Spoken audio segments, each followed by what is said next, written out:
This is Triggered. And you will be.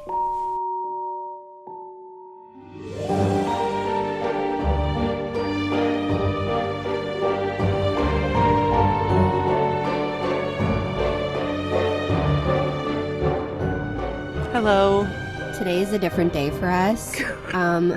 We finally come back together after being a week apart. And we are not drinking. We're drinking tea.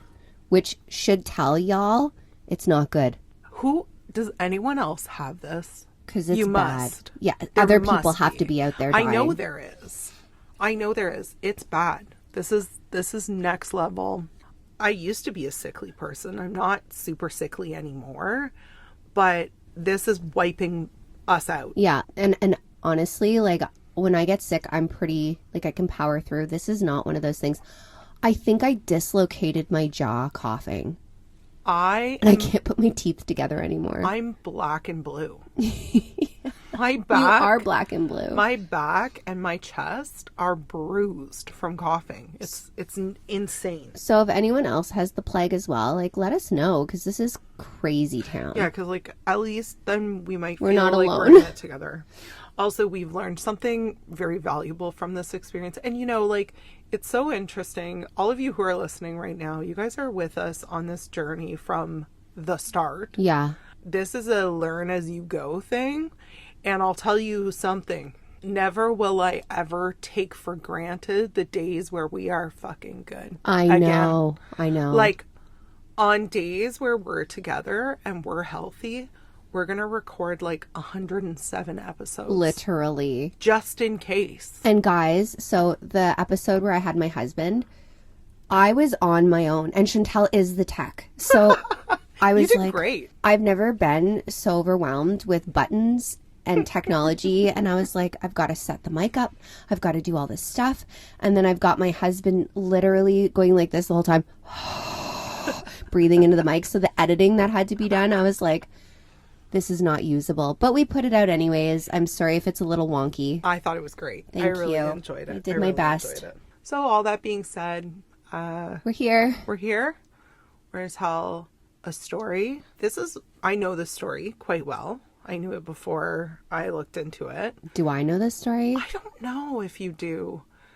This is one of those crimes that instilled my drive and my wonder about the psychological aspect of people who commit these crimes. Okay. And so in the story, I do go into the psychological aspect of it quite a bit. I don't know if you go through this. I go through this. When I'm researching a case, there's like this devil angel battle that I have between not wanting to talk about the murderers, the criminals in any capacity because they're scum. Right. And wanting to dive so deep into their psyche and so deep into their past to find out, because I've always been fascinated by what makes these people do what they do. I think, honestly, I go through the same thing, but my thing is, if we don't look into these monsters, if we don't dive deep, how will we ever prevent these things? How will we ever, come to an understanding? And also, when we are kind of going through these cases, it's important to understand both sides, the victims and the perpetrators. I think more focus should be put on the victims, but sometimes we just don't have enough information. Sometimes these crimes are so quick, so whatever, we get the information we're given and what we can find. And unfortunately, a lot of the times the perpetrators are more focused on, which is unexcusable. But at the same time, how else do you learn to understand these things? Well, this is it. And like I said, like, it's a constant battle. Yeah. For me. A lot of times I'll be like, I don't give a fuck what happened to them as children. No. Because, cool, that's happened to literally thousands upon thousands upon thousands of other people who didn't do what you did. Yeah. I never look at it as an excuse. No. But you can look at it as like, okay, this is where it began. This was a pivotal moment. Well, and I think that, I don't work with children. God bless all of you that work with children. Yeah, thank you. If we can look at the patterns of these people and what led up to that, there are little red flags that can pop up in a child's early life where you can say, okay, maybe we need to pay a little bit extra attention to this aspect of it because this could turn bad real fast. It's the nurture nature thing. Yes. Yeah. All right. So this is kind of a big one for that. I'm talking today about Christa Pike. Oh, I don't think I've heard of her. Okay.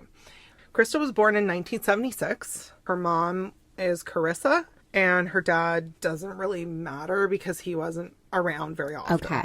Christa had a very tumultuous childhood. First of all, Carissa, her mom, was all over the place with men all the time. Okay. I don't even know specifically how many marriages she had, but it was like 6 or 7. Oh, wow. Yeah. Like there was always a new man. There was always men coming in and out of her home and out of her life.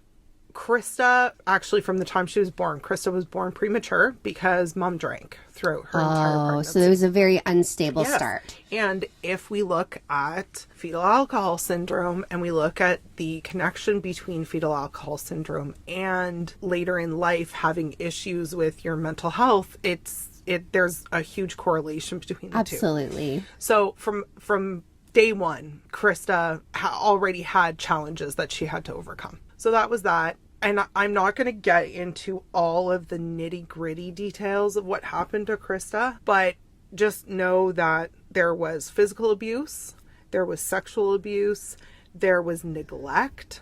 The saving force in Christa's life was her grandma. Always. Yeah, I know.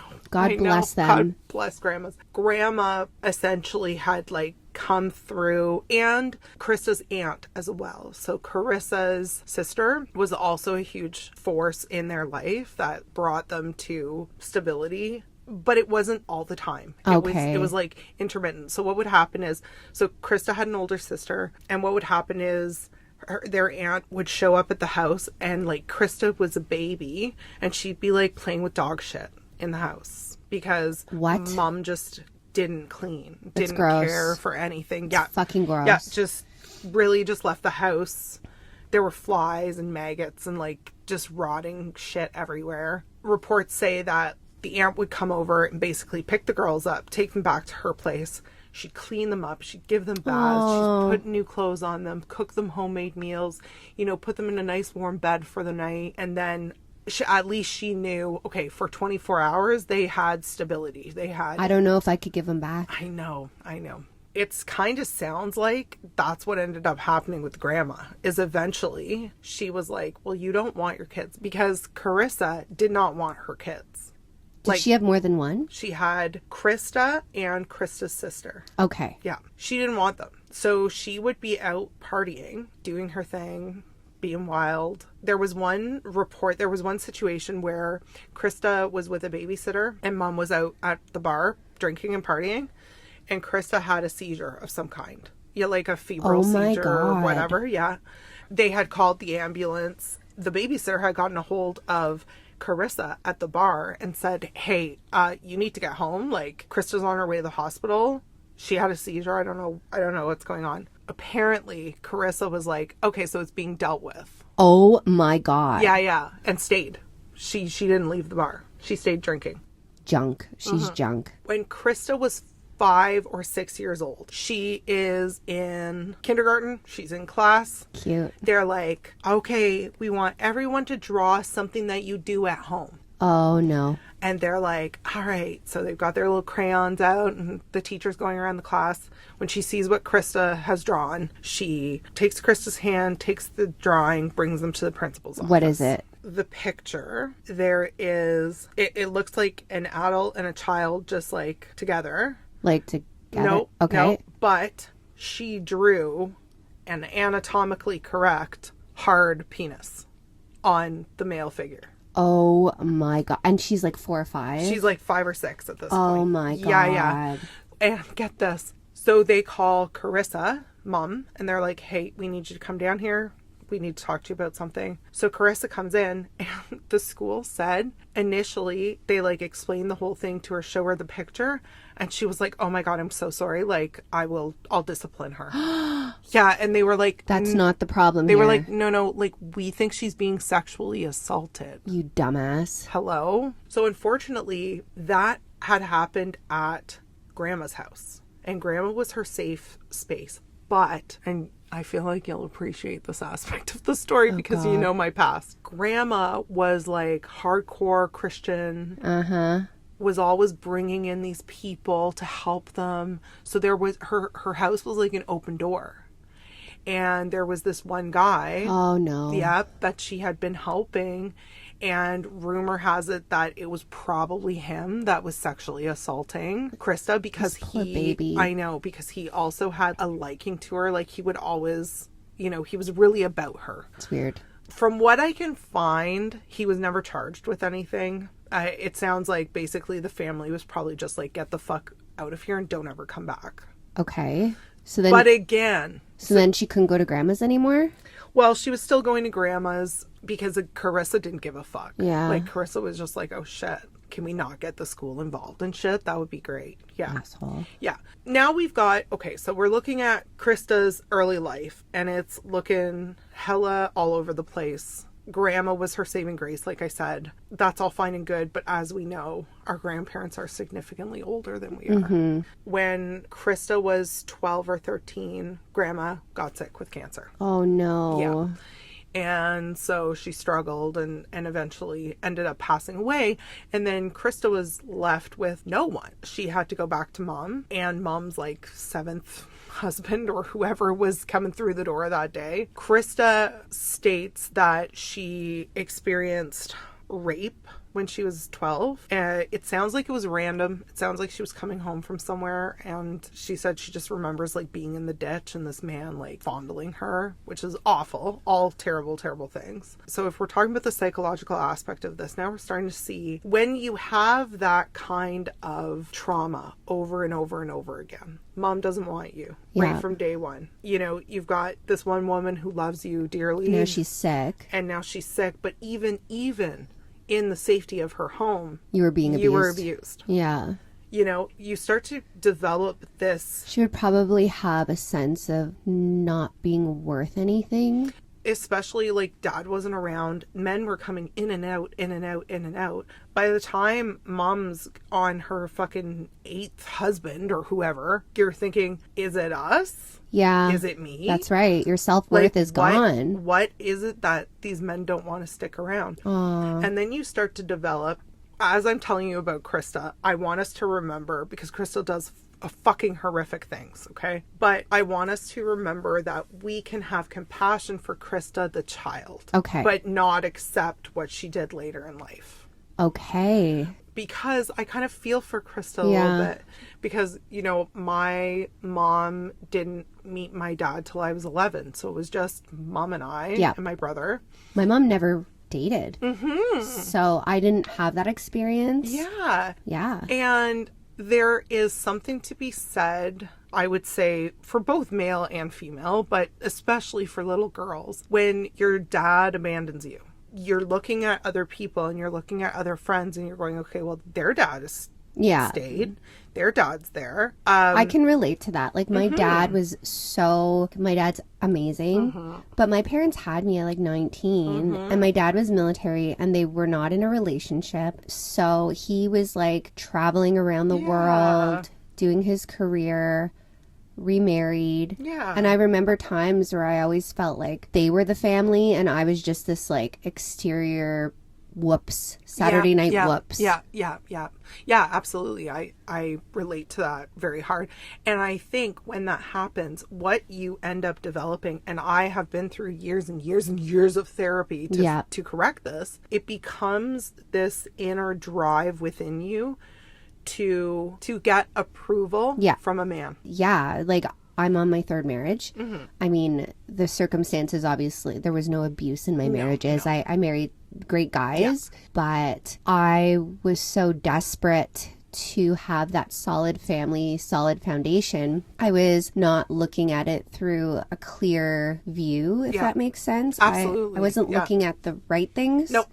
Because I just so badly wanted my kids to have stability, and that love, and that I have the best ex-husbands, which is not a lot of people can say that, but I am really blessed. But I can understand that growing up without that feeling of security. Yeah. And so for me especially, from a very young age, it was like a man's approval was everything. Everything I sought lied in a man's approval. Yeah. Like, even I remember having crushes when I was like 14, 15 years old. And it would become almost your entire identity of like, and it fucks with you mentally because you would, okay, what do I have to change about myself? What do I have to do to make him notice me? Right. That you have to somehow be different. You have to be someone different. You have to act differently. You have to look differently in order for a man to accept you and love you. So Christa is now about 14 years old, 15 years old, and she's getting into shit, okay? Because of course she is. Right. Of course she is. She's running with groups of kids who are beating the fuck out of people. Oh. She's stealing. She's breaking into places. Actually, it was interesting because when I was diving a little bit deeper into this, remember the Stacey Castor story where like mom was like, let's drink? Yeah. Carissa was the same way. So once Christa moved back in with mom after grandma died, okay, Carissa took on this, oh, she's my little buddy. Oh, you're an idiot. Yeah. And so Carissa and Christa would like smoke weed and drink together. That's gross. She's 14. That's gross. It's ridiculous. She obviously, Christa's getting into more and more trouble. And that year she is sent to juvie. Okay. Because she gets caught stealing and there was a friend and her beat someone up. Anyways, she goes off to juvie. This is in 10th grade. She was sent there for a year. Wow. Yeah. There is a program in the United States called Job Corps. Have you heard of this? No. Okay. Listen, United States friends, I'm trying to understand this. I don't think we have anything like this here. We have nothing. We don't have know. much for the youth, actually. Job Corps was basically set up at campuses, at university campuses across the United States. It's for underprivileged kids that aren't going to be going to university. Okay. Because they don't have the grades, they didn't have the means. Yeah. So Job Corps was set up almost like a little, it was an away thing. It was a campus where you went and you had a room and you had, there were dorms and whatever. They taught them trades. They got them ready. This is beautiful. Isn't that lovely? Do they still have this? I'm not 100%. I believe they do to some capacity. Okay. It was like Hogwarts. Wow. Like you sent your kid off to Job Corps and they took care of. That's great. It was government funded, Now we are listening to this and going, oh, that's great. It wasn't fantastic. Okay. So if you think about great idea. Yeah. Wonderful idea. But a program like that has to be executed very carefully. And we see it all the time with tons of publicly funded things and government funded programs is a lot of times they aren't run properly. Yeah. Yeah. Because they're lower paid jobs. Yeah. Whether it's lower paid jobs or, especially in this situation, they were basically taking kids who were coming from underprivileged homes. And you're grouping them all together. Yes. So they're going to feed off each other. Bingo. Yeah. Bingo. Reports have it, and like Christa states this as well. When she got there, she hated it. Like, she hated it. It was in Tennessee. So it was in the fall of 1994. She attended the Job Corps Center in Knoxville, Tennessee. Okay. It's now closed, which, like, no shit. After you hear what happens, you would close it too. I'm picturing like an asylum. Honestly, it kind of sounded like that. You had your dorm room and you might have one or two roommates, like girls with girls, boys with boys. There was supposed to be like, you have to remember, like she's 14 or 15 years old. Like these aren't, like think about my child just being off on her own. No. And there was supposed to be supervision. There was supposed to be all of this. And these are control. vulnerable teens. Yeah, but they're wasn't like it seemed like it was just lacking that extra bit of security, that extra bit of care. So she goes off, and Christa said when she first got there she was really upset. Like she would cry every day. She just wanted to leave. She just wanted to go home. So, sorry, I'm laughing because the next person that I'm introducing in this story has an interesting name. Okay. She's crying on the sidewalk. She's sitting crisscross applesauce in tears, and she looks up, and there's this beautiful man. Oh. It's 17-year-old Daryl. To Daryl? To Daryl Ship. To Daryl Ship. To Daryl Ship. Okay. Okay. And he's like, what's wrong? And she's like, it's fine. I'm fine. And he sits down. I've told you this a million times. I like to put myself in these people's shoes. Okay. I felt this whole interaction. Yeah. Because here's a girl who has been shipped away from home. She's not a great citizen. She's been fucking around. Yeah. She's just longing for a man's approval. And here's this beautiful man who's like, hey, what's wrong? And sits down and listens to her. And she's like, hi. Yeah. When I think back to my husband in high school, and like, I remember starting high school and seeing him and being like, holy shit. Like, Michael was like the most beautiful guy I'd ever seen. And then when I found out he had a crush on me, my head could have exploded. Right.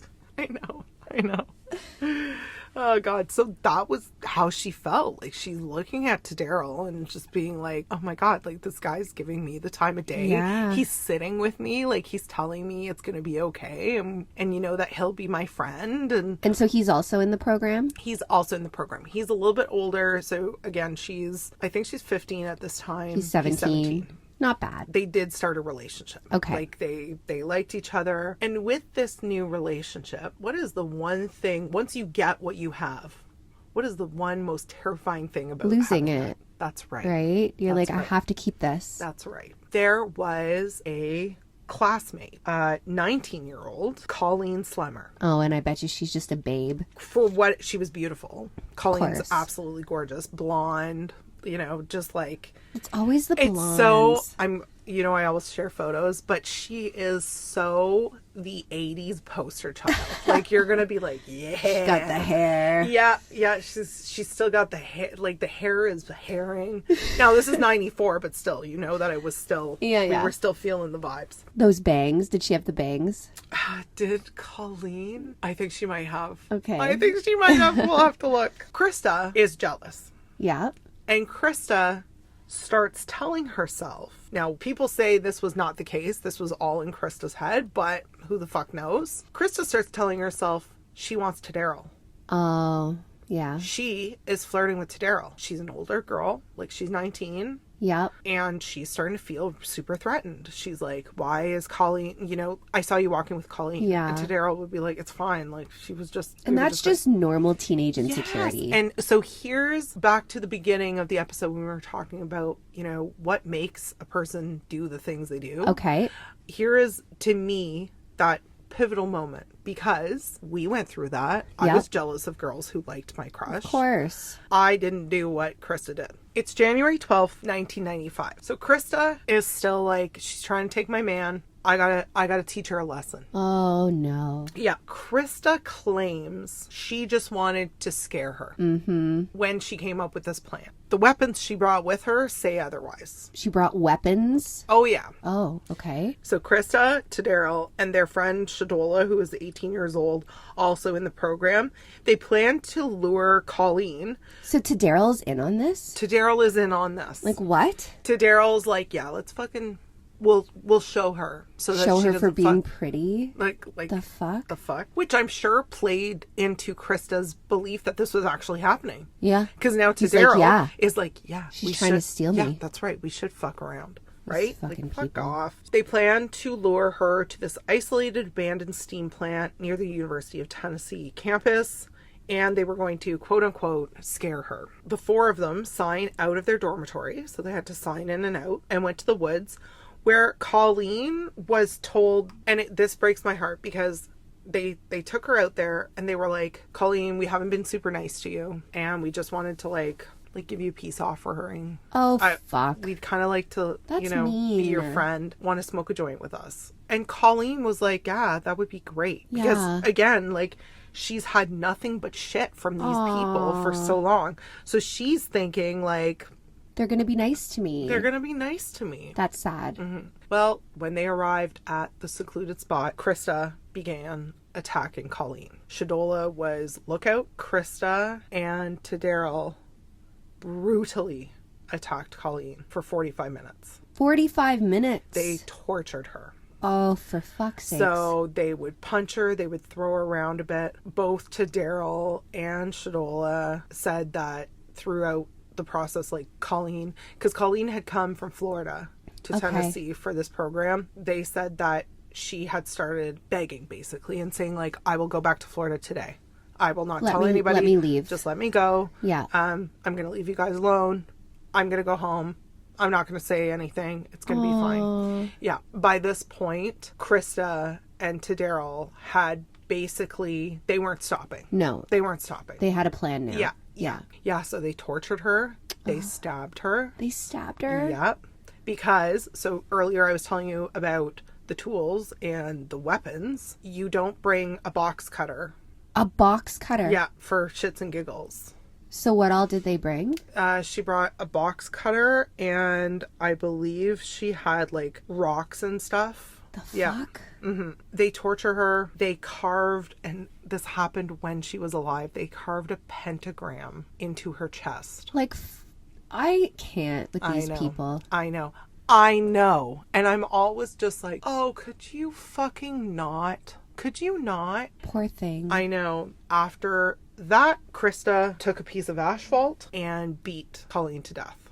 Oh my God. Yeah, beat her in the head till she died. So they all, the three of them, Shadola and Daryl. And is Christa, Shadola partaking in this? Shadola did not do anything other than be a lookout. She was the lookout. Yeah. Still guilty. Oh, it's fucking awful. Yeah. After about an hour and a half, they go back. The three of them go back without Colleen. Colleen's mom stated that that evening she kept calling. I guess there was like a main line that you could call the dorm, and then someone from the dorm would go and get you, and you would come and you would talk on the phone. She kept calling, and they kept saying like, nope, it doesn't show that she's back yet. Like, she hasn't signed back in. And her mom had started to be like, okay, well, that's alarming. Like, where is she? Yeah. And they were like, oh, you know, these kids, like, they'll be back. So anyway, her mom's in Florida, and her mom's like, okay, well, I'll keep calling, I guess. So the next morning, which was Friday the 13th, they found Colleen's body. It gets around campus, like, oh my God, Colleen is dead. Like, she was beaten to death. They're in class that day. Christa starts bragging to her classmates, and not only bragging, but she says, well, I know exactly what happened to Colleen. Is she fucking retarded? Oh, you're gonna hate this. Like, this is crazy. You're gonna hate this. These students are like, oh yeah? And she's like, yeah, I want to see something. Pulls out a piece of Colleen's skull from her pocket. A piece of her skull? Correct. She took it and put it in her pocket? She wrapped it in a piece of tissue and kept Colleen's skull. Whoa. In her pocket, and so she could show people. This is way beyond like a troubled youth at this point. This girl is fucked. Christa has even talked about this, as has Daryl. They were very interested in the occult. But the thing is that I will never understand is, like, you can be interested in something, understand that that's not reality. Like, that. Right. I don't care, and I know it was 94 or 95. I don't care. You know that human sacrifice is not a thing. Yes. You know it's not. I've read the Bible. I've read the Satanic Bible. I've read parts of the Quran. Yeah. Like, I'm a curious girl, so I'm always like trying to, at no point, no. Come on. It's fucked. Yeah, so it's really fucked up. So she's going around school showing people the skull. Yeah. So obviously someone eventually was like, was she like that Delulu that she was like, I'm going to tell everyone I did it. Right? Like, what? Like, what did you think is going to happen? Are you fucking well? Well, yeah, no. So, no, I know. So obviously she gets caught. She gets arrested because literally students were going to their counselors and being like, hey, so Christa Pike showed me a piece of Colleen's skull that she claims she bashed in. This is crazy. Yeah. So police are like, cool. I can't believe I've never heard of this. I know. I'm a little bit surprised too. Yeah, I am too. They arrest Christa. They charge her with first-degree murder. Yeah. And conspiracy to commit murder because, again, she had a kill kit. You went in there with, you weren't going in there to be like, I'm going to beat you up if you look at my man. Punch her in the stomach and be like, look at my man again, I'll fuck you up. No, she went in with like tools. Like, she went in with things to fucking stab. Like, it's not good. So on March 22nd, 1996, after only a couple hours of deliberation, because like, if you're carrying around her skull, freak. Pike was found guilty on both counts. She was, and this is where this gets a little bit interesting. Okay. She was sentenced to death. Oh, at 17? She No, she was 15. She is the youngest woman ever to be sentenced to death in America. Jesus. And did she see the death penalty? She's still alive. Yeah, of course. Yeah, she's still alive. So She is, eh? yeah, she was sentenced to electrocution. I'm actually going to play her sentencing right now. By electrocution in the mode prescribed by law. Next, you shall be transferred to custody of the warden at the Tennessee Prison for Women. And further, on the 12th day of January 1997, your body shall be subjected to shock by sufficient current of electricity. May God have mercy upon you. Mr. Bates, take Mrs. Pike into the office. Can I please have my mom before I go? Please, let me just love my mom. Please hold I love you. I love you too. That does nothing for me. I don't feel bad. Okay, so for a moment, I'm listening to that and I'm like, fuck, that's a little, It does get you a little bit because you hear her voice and she is a child. Yeah. But at the same time, I think that Colleen was crying. Nobody gave a fuck. Nobody gave a fuck about Colleen. Listen to this. This will, anybody who's out there going, oh my God, like that really fucking, that really like did something to my heart. Yeah. Immediately after that, Christa went to her cell and wrote to Daryl a letter. What did it say? She wrote this. So after that whole, Crying. can I just hug my mom? Yeah. She went to her cell and wrote to Daryl, I miss you so much. You see what I get for trying to be nice to that hoe? I went ahead and bashed her brains out so she died quickly instead of letting her bleed to death. And I suffer more. Psycho. Yeah. That's a narcissist. Yeah. And that is why I don't feel a thing for her. Correct. So it was interesting because when I first heard that recording, I was like, oh my God. Yeah. She must. She's a kid. Maybe she does have, sympathy and feels How bad. crazy is it that someone can respond like that and then turn around and say those awful things? Right? It's terrifying. Right? So it's Danger. just so fucked up. That's like a dangerous person. So now Christa's been in prison for almost 30 years now. Yeah. She's a piece of shit. She is a piece of shit. I don't know. I know everyone stands in different spots when it comes to the death penalty. Yeah. I truly believe Christa will never be fixed. No. She's never going to become some better person. So she's got 2 extra attempted murder charges because Since being in prison? Correct. She got into a fight with somebody and tried to beat their head in. And she tried to she did strangle an inmate with a pair of laces. What? Almost to the point where that person died. I'm sorry.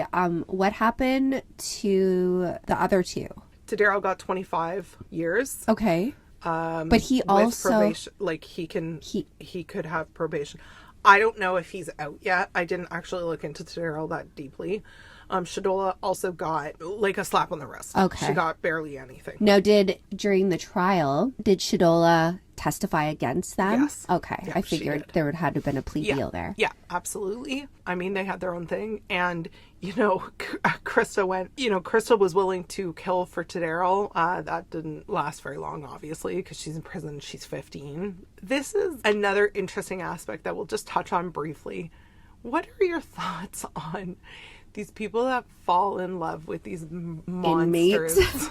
Because Christa has had many, many boyfriends. Really? Yes. As a matter of fact, one of them went to prison because he was trying to help her escape. So I think my thought on this would be, you hear about these people who fall in love with people who are incarcerated for all these horrific crimes. Mm-hmm.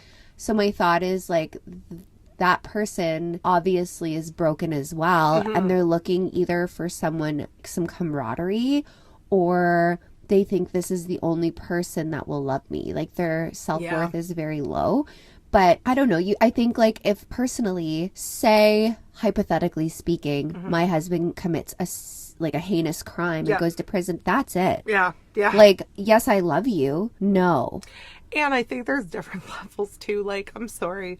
Again, I love Matt. If he murders someone and carries their skull around in his pocket, it's probably it. I still love you, but like, we're not doing this. No. 'Cause what the fuck?